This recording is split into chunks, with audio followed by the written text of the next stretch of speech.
Terminated na epektibo bukas ang contract of service ng mahigit kumulang 3,000 empleyado ng Cotabato City Government. Ito ang kumpirmasyon mula kay Mayor Bruce Matabalaw. Ang dahilan ng pag-terminate sa kontrata ng mga empleyado, inilatag ng alkalde sa report. Tinipon ngayong araw ng lokal na pamahalaan ang mahigit kumulang 3,000 contract of service employees. Ayon kay Cotabato City Mayor Bruce Matabalaw, terminated na epektibo bukas ang contract of service na mahigit kumulang 3,000 empleyado ng city government. Ito ay isang biglaan patawag ng mga contractual employees ng city. Malakad, no, na we really consult our people. Sabi na natin ang katotohanan na dahil sa violation sa sangguniang panlungsod, isa sa mga apektadong accounts ay yung pinapasweldo natin. Kailangan natin sila, yung ginagampanan nilang mga trabaho sa city government, pero sadyang may mga bagay na kahit na mahirap bitawan, ay kailangan nating bitawan dahil nga kesa naman magreklamo sila na nagtatrabaho sila nang wala silang sweldo. Ipinaliwanag din ng alkalde kung bakit hindi na kayang pasahuran ang mga contract of service employees ng LGU. Meron na kaming request for augmentation sa sangguniang panlungsod. Nakikita nyo naman siguro ang extent ng services na ginagawa natin ngayon. I'm not saying that my predecessors did not do anything. But if you will compare yung accomplishments ng ating administration ngayon, you will see projects left and right.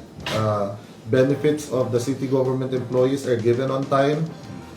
Yung ating mga pangangailangan ng mga tao na dapat tugunan, natutugunan agad natin, talagang may mga depleted, no? At nangangailangan suporta mula sa city government. Kasi hindi naman namin pwedeng gamitin yung...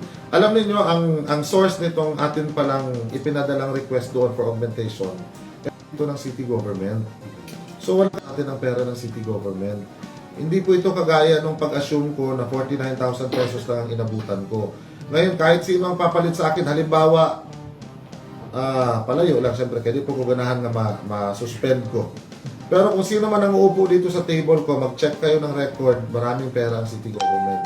Hindi tayo lugi, lalong hindi tayo bankrupt, mataas yung ating koleksyon. Kaya may mga savings tungkol doon sa...